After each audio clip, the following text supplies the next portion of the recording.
Hello, everybody, and welcome to Taking Control, the ADHD podcast on True Story FM. I'm Pete Wright, and I'm here with Nikki Kinzer. Hello, everyone. Hello, Pete Wright. Nikki, we've already done the conversation with our guest today. We're recording this out of order, and I have to tell you, I think I've come up with like 5 shirt ideas for the merch store. Yes. I'm pretty excited about that. I'm going to have so many new coffee mugs, you don't even know. It's going to be, my cup runneth over with ideas for cups. Yes. I can't wait. Yes. Our guest today is the wonderful Dr. Sharon Saline, back after, this is, I think Sharon's almost to the Hall of Fame, which is fantastic with, James Ochoa, who's at 5. I think Sharon hits 4 with this episode. So almost to the Hall of Fame. Very excited. We are continuing our conversation about self-compassion. And today, my goodness, we're talking about perfectionism. So much to work on, Nikki. So much. It's a strong one. Whew. Before we get into it, head over to TakeControlADHD.com and get to know us a little bit better. You can listen to the show right there on the website or subscribe to the mailing list, and we will send you an email each time a new episode is released. You can connect with us on Facebook, Instagram, or Pinterest at Take Control ADHD. But to really connect with us, join the ADHD Discord community. Super easy to jump into the general chat channel. Just visit TakeControlADHD.com/Discord, and you'll be whisked over to the general invitation page and log in. And if you're looking for a little more, particularly if this show has ever touched you or helped you understand your relationship with ADHD in a new way, we invite you to support the show directly through Patreon. Patreon is listener-supported podcasting. With a few dollars a month, you can help guarantee that we continue to grow this show, add new features, and invest more heavily in our community. Again, patreon.com/the ADHD podcast to learn more. And if you join at the deluxe level or better, you can jump into the live chat. You could be chatting right along with Sharon and me and Nikki, and you could ask questions. We have a member and bonus extended episodes. It's all very, very exciting. Oh, it's my favorite time of the podcast. This week's episode is brought to you by TextExpander, one of the best invisible tools in my tech tool chest. Here's how it works. If there is a piece of text that I type more than once, that's a signal that I need to add it to TextExpander. I keep my most used emails, phrases, text messages, URLs, and more right in my TextExpander library. Now, a snippet can include text, links, images, code, account numbers, phone numbers, addresses, whatever you want. The trick is, for each one of those snippets in my library, I assign a unique abbreviation. Then I expand it. I can deploy the content I need with just a few keystrokes on any device across any apps I use. I just type the abbreviation for the snippet I'm looking for, and boom, text expanded.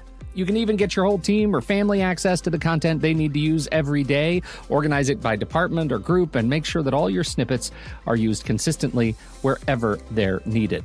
This month's tip is an easy one, and honestly, you don't have to do anything more to make use of it than type. TextExpander has a number of public libraries of snippets that you can add to your own personal library, available at snippets.textexpander.com. And while there are a slew of them in there, I recommend adding the accented words library. Once you do that, you'll never have to worry about typing fiancé or voilà or touché or soupçon without the appropriate acute, grave, or Sedalia diacritical marks again. Makes you look like a real smarty, too. It's that easy. TextExpander is available on Mac, Windows, Chrome, iPhone, and iPad. And for listeners of the ADHD podcast, you can get 20% off your first year of service. Just visit TakeControlADHD.com/TextExpander. You will be whisked over to our page on their site where you can get started. Again, if you get started now, you'll save 20% off your subscription. The way we work is changing rapidly. Make work work the way your brain works by saying more in less time with less effort using TextExpander. Our great thanks to the TextExpander team for sponsoring the ADHD podcast. And now, Nikki, do we have news? Yes, we do. So, tax study halls are going to be offered every Saturday and Sunday for Patreons at the deluxe tier and higher. And they are going to be offered through tax day of April 18th. In fact, we're going to have a couple more extra times available as it gets closer to April 18th. So if this is something that you would like to do with other people, which taxes are not fun to do by yourself, and they're really not fun to do with other people either. but they're a little bit more fun to do with other people. So A little bit. a little bit. So this gives you an opportunity to do that. Also, I want you to keep an eye on email and social media because GPS enrollment will be opening to the public next week, Tuesday, April 4th. And those people who have been patiently waiting on our wait list will be able to sign up even sooner. So this is a great opportunity that you won't want to miss. Enrollment only opens 3 times a year. So the next enrollment won't open until the fall. So don't wait to take control of your planning. And you can learn more about GPS and the monthly membership program on our website at takecontroladhd.com/GPS.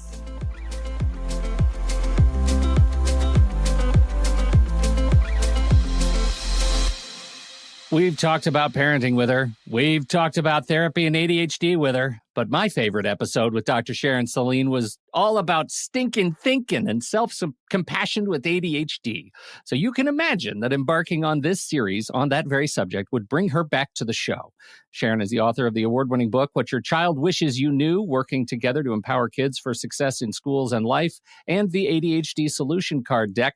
She specializes in working with neurodiverse children, teens, young adults, and families, and aims to help outside-the-box thinkers improve executive functioning and social-emotional skills while also building practical communication tools and self-esteem.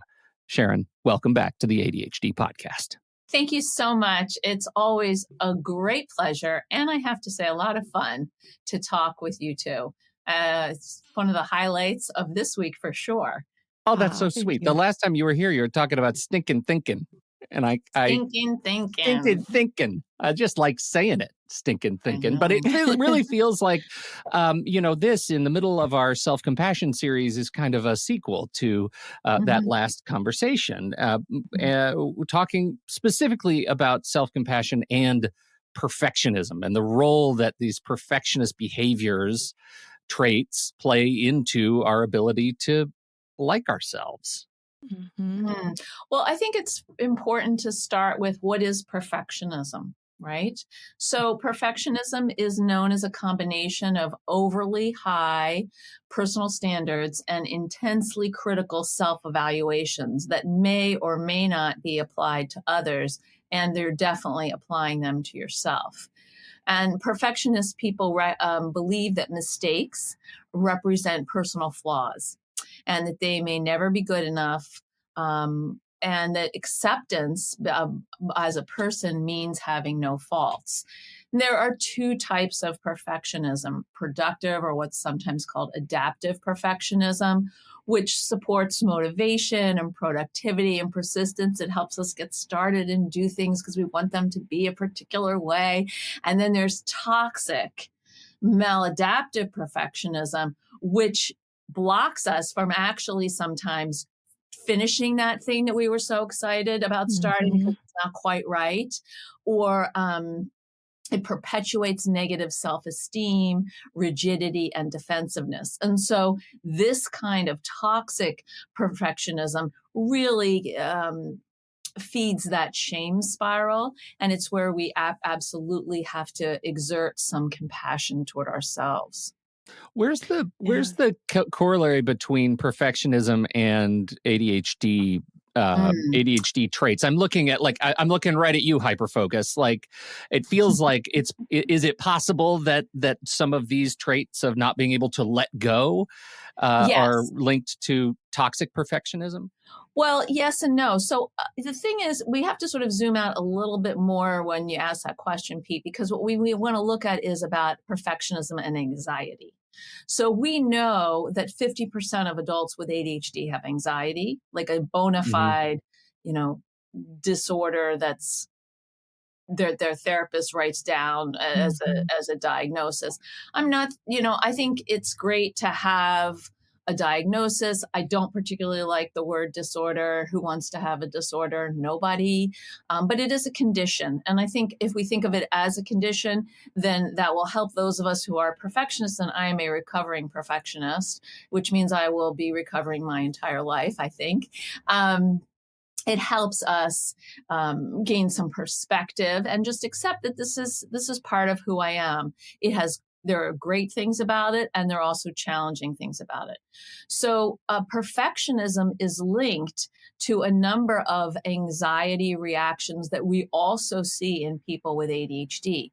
So concern over mistakes, these excessively high personal standards, perhaps expectations of others, whether they're parents or bosses or our kids, criticism from others, sensitivity to that, doubts about our actions, sort of a series of recriminations that we might say to ourselves after doing something.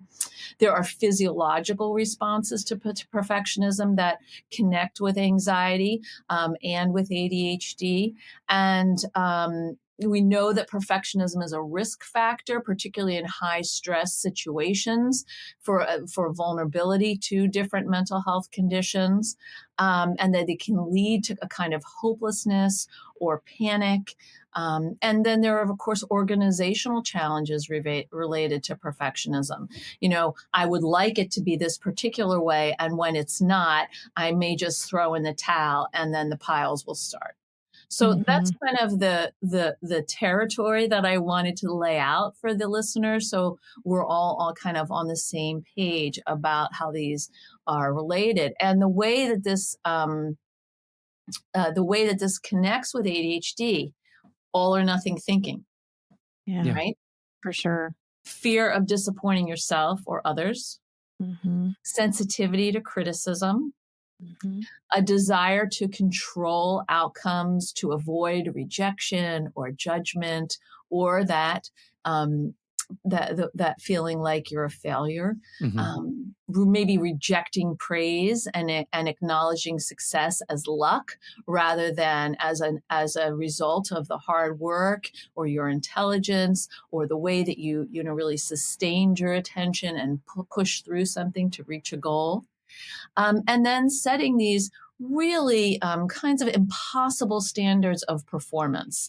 So for a lot of people with ADHD, they want to perform at a particular level that is not actually congruent with what their capacity is or their ability is. And so and that's true for perfectionists also. We set standards for ourselves that are inhuman. Nobody could do this. And this is something that I work on myself. I have to say to myself, like, no, actually is an okay response, and you can only do so much in a particular given amount of time. Estimation of perfection is objective, right? It's like I put that on myself of what perfect is, and that's sort of the hidden terrible joke that I could put all of my attention into creating something that in my esteem is perfect, and the rest of the world says it's not. And that, to me, is the cycle of RSD that comes back in, where I'm constantly grounded down by the fact that my sense of taste is not in alignment with what people are expecting, even though I can't do anything but what I have already set as my perfect standard. Did I say objective? I meant subjective. It's completely subjective, because this is your perception about what perfect is. And the thing is, there is no perfect. Right. There is no perfect. I mean, is a snowflake perfect? I don't know. I mean, one of them is. One of them is. We just haven't found it. We just haven't found it yet. Perfect. There's one tulip that's absolutely perfect. Yes. Right. In Denmark. But we, somewhere, in the Netherlands, it's growing right now. Yeah, right. But, what happens is by trying to live up to these standards of perfection, I said profession. That's really interesting. You're right. Professionalism or performance or perfection, all of these P's, we're putting a huge amount of stress on our system.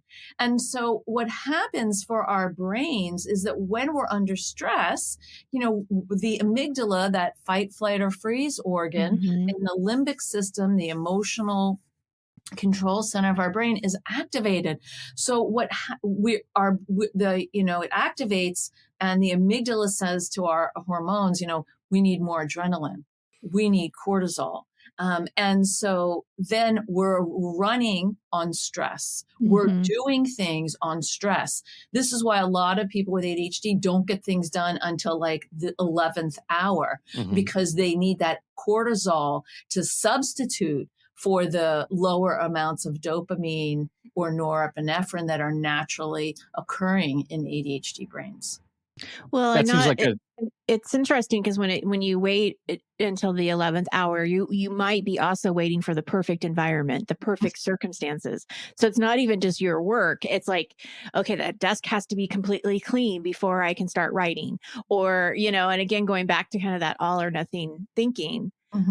But one thing I want to say that I think is really important for our listeners to understand and hear again are the two different kinds of perfectionism. When you're talking about the productive kind versus the toxic, because a lot of times I hear clients say, I'm a perfectionism or I'm a perfectionist, and they wear it as a badge of honor almost, but it's not the productive kind. Because as you go in and talk to them more deeper about what they mean by that, then you hear everything that you just said about toxic perfectionism. So I just think it's important for people to see that there are two different kinds. And it's hard, I think, Nikki. I mean, for me, I know that it's hard for me to sort of wrestle with my perfectionism because there's perfectionism, and then what? Right. Does that mean you don't care? There's perfectionism and I don't care at all. No, that's not really how it works for me. And there's perfectionism and there's good enough. So, but then we get into like the shades of good enough question. Right. And for perfectionists, that's really tricky territory, as it is for people with ADHD. It's like, okay, well, I think this is good enough, but other people don't. So therefore it's not good enough. So then how do I measure what is good enough? And it's like this vicious cycle where, it's like perfectionist, good enough, perfectionist, good enough, failure. Like you just can't kind of find your way out of it. And what we have to do, and I think it's so great that this is a series on ADHD and self-compassion, is we actually have to be with ourselves and make that decision. So, for example, generally failure is an exaggerated response to any type of performance that you're called on to do as an adult, right? Very few adults are going to fail at what they're doing. What they might end up doing is having an experience be incomplete, or a task is incomplete, or it's delayed, or it might be have most of the boxes checked, but not all of them. So it qualifies as good enough. So when I've worked with adults with ADHD, I circle back to this question over and over again. What does good enough mean to you? And what does good enough mean to the person that you're in some kind of relationship with, whether it's a partner, a friend, a supervisor? What are the standards of good enough? Because if you understand that the questions, or I was going to say the arena of good enough, then you know where you can apply yourself, and that helps lower that stress. That to me gets to the cycle of perfectionism and procrastination, which I feel like if I let myself talk myself into a sort of perfectionist state where I can't, then that leads me to not starting something because I'm so sort of paralyzed by the story I'm telling myself about how people won't like it if it's not perfect. Right. So perfectionism and procrastination, procrastination is really an attempt to limit your mistakes and reduce for future shame. So you're concerned that you're going to mess up now and then you'll be ashamed later. So you want to avoid that. So you're going to try to do any sorts of other things instead of the task you have to do. So, that Russell Ramsey calls that procrastivity. I call it productive procrastination, because often you're doing something else that needs to be done, but it's not the task at hand. So you feel like, okay, you see, I'm actually doing some things. I'm feeling good about myself, but then I'm really delaying this thing that I'm afraid I'm not going to be able to do and measure up to. And so what we really want to do is think about this idea of whose standards are we talking about? Yeah. And that's kind of where self-compassion comes in, because many people with ADHD and many without, who are perfectionists, don't talk to themselves in a nice way. They kind of talk to themselves in the way like somebody would have a whip and whip it on the ground and really be putting yourself down. What I want people to think about is, how would you talk to a third grader with a skinned knee? And do you talk to yourself that way? Because usually the answer is no. Yeah, that's one of the things that's been interesting just in this little series through our live stream chats, is just hearing the consistent drum of, I would never in a million years talk to anyone else in the world the way I talk to myself. Third grader with a skinned knee, best friend, family member, I would never talk to them that way. I would never subject them to that part of my identity the way I talk to myself. And it's a challenge because, if you're someone with ADHD, you're really a creative thinker, you're smart, you're inventive, you're innovative, you're probably fun, you have a lot of ideas, and it's hard, first of all, to rein those ideas in. It's hard to prioritize those ideas. And then you want to manifest them in some way. And so if you have this thing on top of that, which is like, however I manifest, it has to be perfect. It's really, it's really kind of crippling. You sort of start to crumble down. It's kind of like the Wicked Witch in The Wizard of Oz. When you pour water on her, you just plop in. Yeah. Well, and you mentioned recovery, that you're a perfectionist in recovery, or however I am a recovering perfectionist. Yes. So it's interesting because there was something that was said to me at the beginning of the week when we were talking about acceptance of ADHD. And the comment was, I'm realizing that it's just not a one and done thing. Like, I'm not just going to say, I accept my ADHD and everything's great in the world. Like, it is a continuously something that you have to work on and figure out. I see the same thing with self-compassion and directly related to perfectionism, because it isn't just one and done. Oh, I'm going to really take care of myself. Like, you might think that, but you really have to intentionally focus on talking to yourself in this moment. It's so true. I think that, Dr. Richard Schwartz is, internationally known for internal family systems. And, what I like to take from that is, and we've, coaches have talked about this for, years, is this idea of an inner critic and an inner ally. I feel like it's an inner critic and an inner cheerleader, because the critic is so darn strong and powerful that we need more than an ally. We actually do need someone who is, a cheerleader, a motivator. And because the critic has a well-worn path in your brain about what it's telling you about how you're wrong or stupid or, incapable. And I'd like to come up with a different word for cheerleader. So check back with me, because I'm working on it. I haven't come up with the right C word, because I want it to be, perfect. Of course. And have alliteration. But, this inner coach, we'll go with that. Right. Inner coach. Okay. I like that. So this inner coach is actually both a cheerleader and an ally, because it's going to to give you some perspective and take the heat off of you a little bit. So when we're talking about reducing perfectionism, what we're talking about is actually working on the interpersonal needs that are the precursors of perfectionism. The need to be accepted, the need to be cared for, and the need to feel like you matter. That's kind of underneath all of this.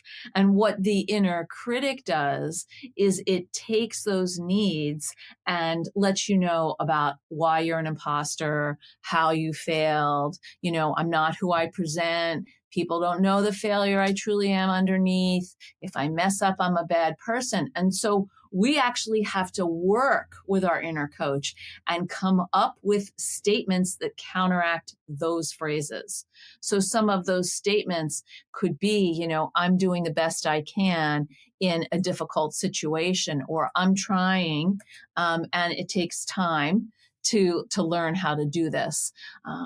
What happens is that we want to validate the fact that we're uncertain, or we're nervous, or we're hurt, instead of criticizing ourselves for being weak or vulnerable. So we want to really put your hand in your heart area and say, I'm making an effort here. Efforting takes full body, it's a full body experience, mind and physical, and heart. And I think that's really important. Yeah. And what we spend so much time comparing with ourselves with others, particularly with the phone and online. Teddy Roosevelt said, comparison is the thief of joy. Yeah. And so I call this the compare and despair syndrome. Yeah, because it goes back to who exactly are you comparing yourself to? Exactly. I learned how to ski really late in life, and it was a short-lived experience because, of course, I tore my ACL and that was it. So, but when I was learning to ski, my friend Sheldon, who has ADHD and is a very successful, trainer for salespeople, he was also a ski instructor. He decided he loved skiing so much he wanted to teach on Saturdays at this mountain near my house. And so that's, of course, how I learned to ski. He's like, I'll teach you. I was like, okay. So we're up there in the mountain and literally, I'm learning to ski. I think I'm like 42 maybe or something. It's harder at this age, right? Right. And yeah. I don't know anything about that. Right. Yeah, and right. So, and Sheldon has me go down. So we do the easy trails, and then he decides, okay, it's time for a blue something. I don't know if it's like a circle. What is it? A circle? A square? I'm not sure. Diamonds. Whatever. Yeah. Yellow hearts. So, I think there's a green shamrock he takes in there. me down a big tunnel. I'm like, are you kidding me? And so literally I'm falling every few minutes. And I ski a little and I fall. I ski a little and I fall. And I get to the middle of the mountain and I basically turned to Sheldon and I said, I hate you. Yeah. Yeah. And he says, I said, I hate you and I hate skiing. And he's like, hold up. He's very bossy. He's like, hold up. Turn around and look at where you came from. And I turned around and I was like, oh my gosh, I came from there and look, I'm here. Yeah. And so that's what I think about this when I think about compare and despair, because compare and despair is you're looking sideways at what other people are doing. What we want to do is look at where we are coming from individually to where we are now and think about where we're going forward.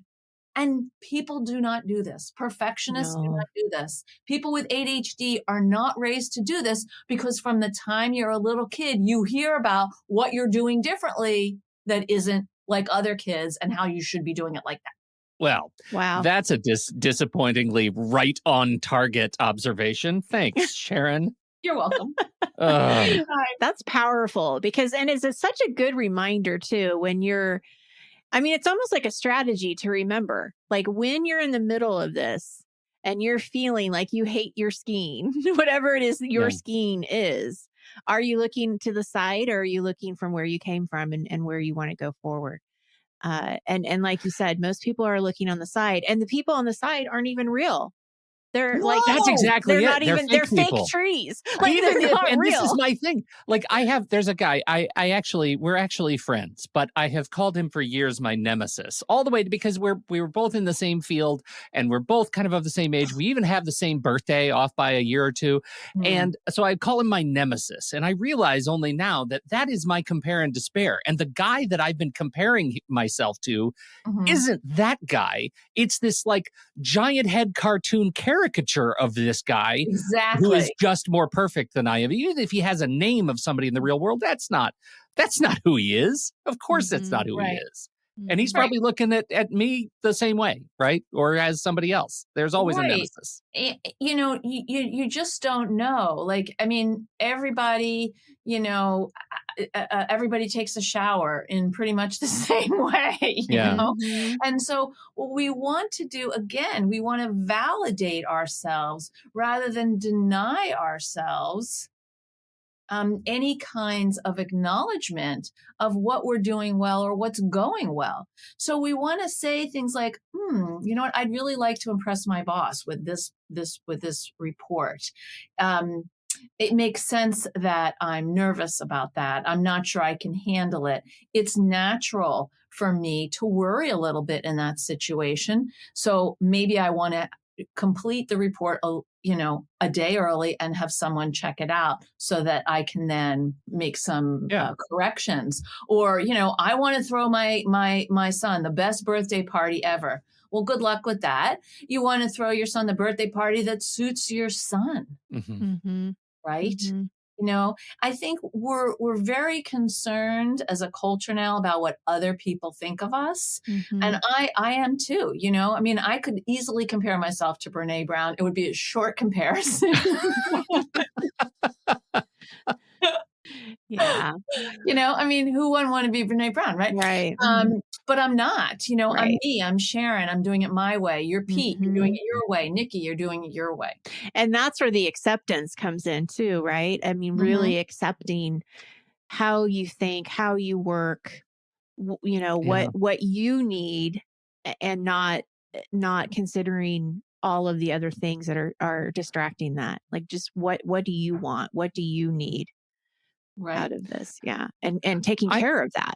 I'm curious your observation on like domain perfectionism. Is that a thing that exists? Like you find that you like, I don't know how to put it. Like I find that perfectionism might sneak up on me, right? Where I didn't even realize that I was a perfectionist about words, right? My writing, right? Or I'm a perfectionist about the technology that I have in my, and there are things that I find will drive me to that level of compare and despair and all of this. But in other areas of my life, I'm really pretty chill.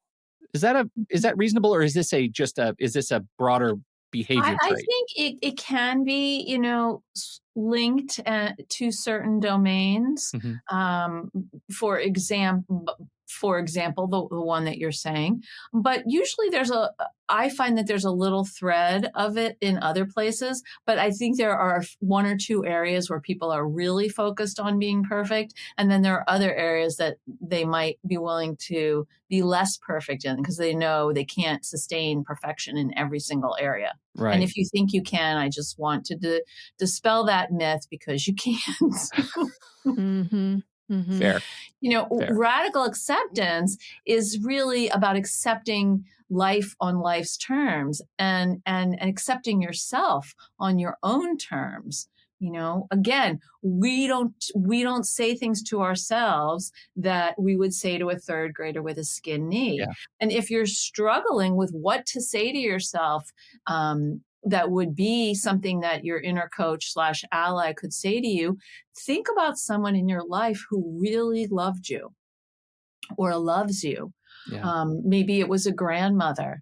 Maybe it was a particular teacher who you really connected with you when you were younger, or a favorite uncle or an aunt or a pet. What would that being say to you about you?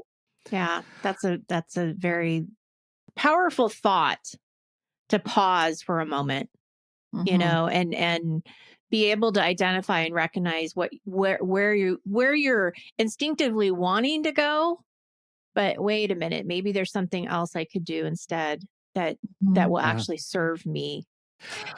I work with some clients right now, and one of them, his name is Al. That's a created name, by the way. And Al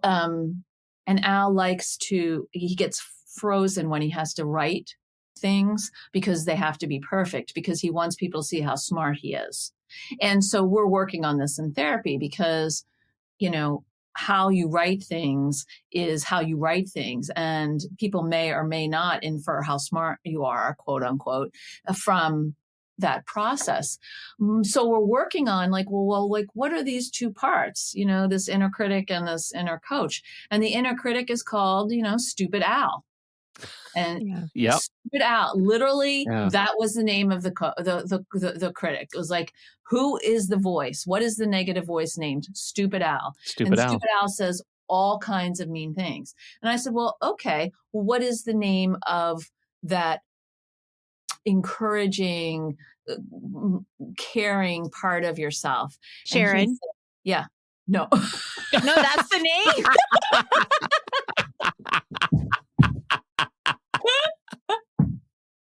I love you, Nikki. Thank you. Yes. You got me. For him, it was smart Al.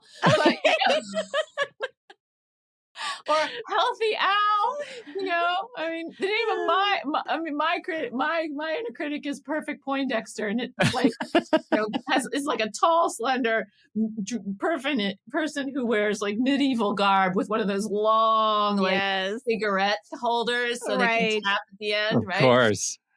Yeah. But it is fun to sort of play with it a little, like to create that character. Like I see that character and it's got a long pointy nose and it's like, let me tell you why this isn't good enough, Sharon. And then on the other side, I have like courageous, goofy Sharon. And like, she's like, what are you talking about? I'm wearing my tie-dye pantsuit and everything. Yeah. What is the psychology of that? Because I'm curious. I had a group recently, and one of the things that he was working on, and it's a group around overwhelm and ADHD, and he really wanted to work around like identifying the feeling. Like, I want to identify when I'm feeling overwhelmed. And when he practiced it, it actually really did help, like throughout the week, because he felt like he had a little bit more control, of what was going on. What you just explained is identifying it and also going a step further of actually like visualizing this thing. How does that help us? Like, I'm just curious about the psychology of that. It's a little bit playful. So what happens is that, not to be too technical here, but that inner critic merges with our self. Okay. So with our self-concept, you could call it ego. If you were Jungian, you would call it the self. It merges with the self. Schwartz talks about that. And so it becomes fused. And so then there's no space between who you are and what that critic is saying. And so we want to create some space. We want to externalize this particular voice so that we can actually talk back to it, because that's where our freedom is. Our freedom's in being able to say, thanks, I know you're worried about my performance, but I'm gonna turn this thing in because it's due. And if I make a mistake, I actually have the resources within me to manage what's going to happen from that mistake. That's part of what this is about. I don't possess the tools I need to fix or take care of or regroup if something doesn't go well, which actually is very rarely the case. That's a learned helplessness from childhood. And another artifact of toxicity. Correct. Oh my goodness. All right. I got a lot of work to do, you guys. You know what? Here's the thing. In that old adage, it's like, it's 2 steps forward and 1 step back. The thing that the adage doesn't take account for is that actually 2 steps forward and 1 step back is still one step forward. Yeah. Wow. Okay, Yes. that's crazy that you just said that, because I just got a text message from a client today that said that. She said, I'm 2 steps forward, 1 step back. And I'm going to tell her that. I'm going to when we're done, I'm texting her back. This is what Sharon said. There you go. But that's so true, It is right? so true. It's so true. So, okay, you've made a mistake. I do this for myself. It's like, oops, I said the wrong thing and I had too much intensity behind it. And now like I have to like apologize a million times, even though one apology is satisfactory and the other, 999,000, whatever, water it down. So we want to, see our mistakes or our challenges as learning opportunities. That's what a growth mindset is about. Yes. We want to acknowledge our vulnerabilities as areas for improvement, not personal failures, and to really identify and appreciate our strengths. So, yes, being intense and passionate and interrupting can be challenging and somewhat limiting at certain times, but it can also mean that you're passionate and you're fun and you're exciting to be around and you're engaged. So it's a yes and. One of the things we've sort of been uncovering over the last couple of weeks is this idea that, hearing somebody talk about doing these things for yourself is one thing. Reading it in a book, you have to let go of negative self-talk is one thing. Mm-hmm. But actually doing it is something that can feel impossible. What guidance do you have for somebody who's living in this sort of liminal space to actually make it a practice, to actually make this sort of renewed view of oneself a practice in their daily lives? It's a great question. So one thing. Mm-hmm. There's one thing that you might want to work on. My husband will say, I want you to turn off the light on in the garage when you come in, and don't put your stuff on the counter, put it in your cubby. And also, could you stop interrupting me? I'm like, which one? First of all, why are there 3 things I'm doing wrong in the first place? Like that feels terrible. And then also, which is the one that you want me to work on? And of course he's like, well, I don't know. They're all important. I'm like, one. You get one thing. One thing. Right? He's like, well, probably interrupting me. I'm like, ugh, the hardest one. The hardest one you want me to do. Yeah. And then you're still going to be mad if I don't turn off the garage light. Like, Yeah. So I think the thing is that what I say, and if I do interrupt, I say, I'm working on it. Mm-hmm. Yeah. It's a process. I come from a pretty high energy, intense family where people interrupted all the time. Mm-hmm. Yeah. And usually I interrupt when I don't feel listened to or if you're repeating yourself. So I need to try to figure out how to express that in a different way. But, you just hit it. Like, it is amazing to me just how warm the words feel. I'm working on it, right? That like that's actually a statement of love to somebody else or to yourself. That with your hand on your heart. Right. I'm working on it. I'm working on it. It encapsulates an awful lot. I also like one thing. I think the idea of stopping and picking the thing that I'm going to focus on today, to make that just sort of the mantra of my day. This is the thing I'm going to change. One thing. Period. One thing. I mean, that's the problem with New Year's resolutions. People come up with like 7. Who could do 7 things in one year? This year, I'm going to work on interrupting less. That's it. Mm-hmm. And, I'm living and I'm learning because I'm human and I'm awake, Right. So I may stumble. Mm-hmm. I may forget. And that's okay. That is an opportunity for me to just, to pivot and own what I'm doing, be accountable, and then keep trying. Right. Yeah, I love it. So this is great, Sharon. Tell us, as we wrap up here, tell us what you're working on. What are you working on right now that's amazing? What am I working on right now? Well, I am finishing up a book proposal that is, I hope someday going to be a graphic novel for kids with ADHD. Oh, how related fun. to my 5 C's of ADHD. And I'm redoing my website. Yay. Outstanding. And that's like one thing. Like that's one thing. And then there's the book on anxiety that I want to write too. So, right. Now we've got 3. Okay. So now we have 3 things, Sharon. The number one thing. Yeah. The website is the number one. Is the number That's one the number thing. one Yeah. thing. Yeah. Well, we're going to put links to the website in whatever state that it happens to be in when you happen to hit it in the show notes, along with links to all of Sharon's great stuff that she's talked about in the years that she's been coming back to this show. Thank you so much, Sharon. You are a wonderful gift to us and the community. We appreciate you so much. Thank you so much for having me. I really enjoyed this. I learned a lot. It was really great to be both, participating in this conversation and learning simultaneously. So thank you. Very kind, very kind. And we appreciate all of you for downloading and listening to this show.